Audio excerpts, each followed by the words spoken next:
돈이 많아지는 사람과 그대로인 사람의 결정 차이. 우리는 종종 이렇게 말한다. 쟤는 운이 좋아서 돈이 많아졌지. 집안이 받쳐주니까 가능했던 거야. 타이밍을 잘 탄 거지. 근데 가만히 보면 정말 운이나 환경만의 문제일까?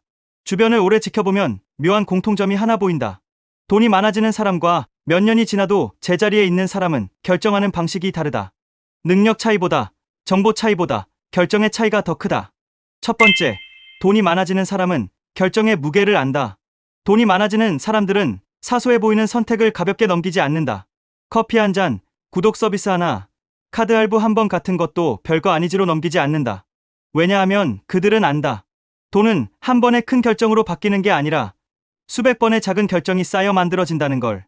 반대로 돈이 그대로인 사람들은 이렇게 말한다. 이 정도는 괜찮잖아. 다들 이렇게 사는데 뭐. 이 말이 반복될수록 돈은 조용히 빠져나간다. 아프지도 않고 티도 안 나게. 두 번째, 미래의 나를 진짜 사람으로 대한다. 돈이 많아지는 사람은 미래의 나를 추상적으로 생각하지 않는다. 언젠가 노후 준비해야지 같은 말로 끝내지 않는다. 그들에게 미래의 나는 책임져야 할 사람이고 도망칠 수 없는 대상이며 지금의 선택 결과를 고스란히 떠안게 될 존재다. 그래서 현재의 소비 앞에서 한 번 더 멈춘다. 이 선택을 미래의 내가 고마워할까? 아니면 원망할까? 돈이 그대로인 사람은 반대다. 미래의 나는 항상 나중의 문제다. 지금의 편안함이 우선이고 내일의 부담은 남 일 같다. 세 번째, 돈이 많아지는 사람은 남는 돈을 기대하지 않는다. 아주 큰 차이가 여기서 생긴다. 돈이 많아지는 사람은 쓰고 남으면 저축이라는 구조를 아예 믿지 않는다. 왜냐하면 써보면 알기 때문이다. 돈은 남지 않는다. 남기지 않으면 사라진다. 그래서 이들은 순서를 바꾼다.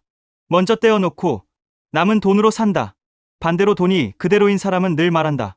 이번 달은 좀 써서 다음 달부터 모아야지. 문제는 다음 달이 오지 않는다는 게 아니라 다음 달에도 똑같은 결정이 반복된다는 것이다. 네 번째, 소비할 때 감정으로 결정하지 않는다. 돈이 많아지는 사람도 소비한다. 아끼기만 하는 사람은 아니다. 다만 이들은 감정이 올라올 때 한 박자 늦춘다. 기분이 좋을 때도 스트레스 받을 때도 바로 지갑을 열지 않는다. 지금 이 소비는 감정 때문인가? 필요 때문인가? 이 질문 하나가 많은 돈을 지켜준다.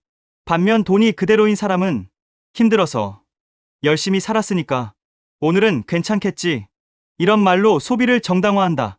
그 순간은 위로가 되지만 통장은 위로받지 못한다. 다섯 번째, 돈이 많아지는 사람은 비교 대상을 조심한다. 사람은 비교의 동물이다. 문제는 누구를 기준으로 삼느냐다. 돈이 많아지는 사람은 자기보다 훨씬 잘 사는 사람을 보며 나도 저렇게 써야지라고 생각하지 않는다.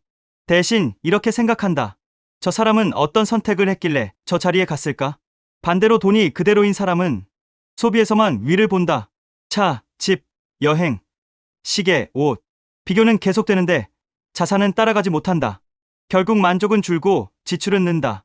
여섯 번째, 돈이 많아지는 사람은 돈을 공부할 가치가 있다고 믿는다. 돈이 많아지는 사람은 돈 이야기를 불편해하지 않는다. 세금, 투자, 자산 배분, 복리 같은 단어를 어렵다고 피해가지 않는다. 완벽히 몰라도 괜찮다. 중요한 건 외면하지 않는 태도다. 돈이 그대로인 사람은 나는 이런 거 잘 몰라. 머리 아파. 그건 전문가 영역이야. 이렇게 선을 긋는다. 그 순간부터 돈은 남의 것이 된다. 일곱 번째, 단기 만족보다 구조를 선택한다. 돈이 많아지는 사람은 묻는다. 이 선택이 앞으로도 계속 나에게 유리한 구조인가? 그래서 자동이체, 적립식 투자, 고정비 정리, 반복 가능한 시스템, 이런 걸 만든다. 한 번의 의지보다 계속 굴러가는 구조를 믿는다. 반대로 돈이 그대로인 사람은 매번 마음먹고 매번 실패한다. 의지에 의존한 선택은 오래가지 않는다. 여덟 번째, 돈이 많아지는 사람은 시간의 편에 선다. 돈이 많아지는 사람은 조급하지 않다. 대박을 기대하지 않는다. 대신 시간을 아군으로 만든다. 조금씩, 오래, 꾸준히. 반대로 돈이 그대로인 사람은 빨리 바뀌길 원한다. 한 번에 인생이 달라지길 바란다. 그래서 흔들리고 갈아타고 후회한다. 시간이 적이 된다. 아홉 번째, 결정하지 않는 것도 결정이라는 걸 안다. 돈이 많아지는 사람은 안다. 아무것도 하지 않는 것도 선택이라는 걸.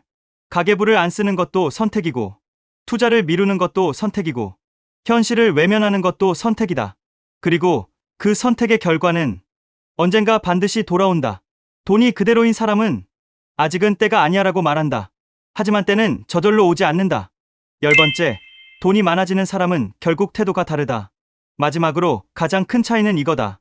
돈이 많아지는 사람은 돈을 인생의 전부로 보지 않지만 인생에서 매우 중요한 도구로는 본다. 그래서 함부로 다루지 않는다. 감정에 맡기지 않는다. 미루지 않는다. 돈이 그대로인 사람은 돈을 가볍게 보다가 나중에 너무 무겁게 느낀다. 마무리하며 돈이 많아지는 사람과 그대로인 사람의 차이는 출발선이 아니라 결정의 누적이다. 하루하루는 비슷해 보여도 1년, 5년, 10년이 지나면 완전히 다른 자리에 서 있게 된다. 그리고 그 차이는 지금 이 순간에도 조용히 벌어지고 있다. 오늘의 선택이 미래의 나를 살릴지, 미래의 나를 힘들게 할지는 아직 결정 중이다.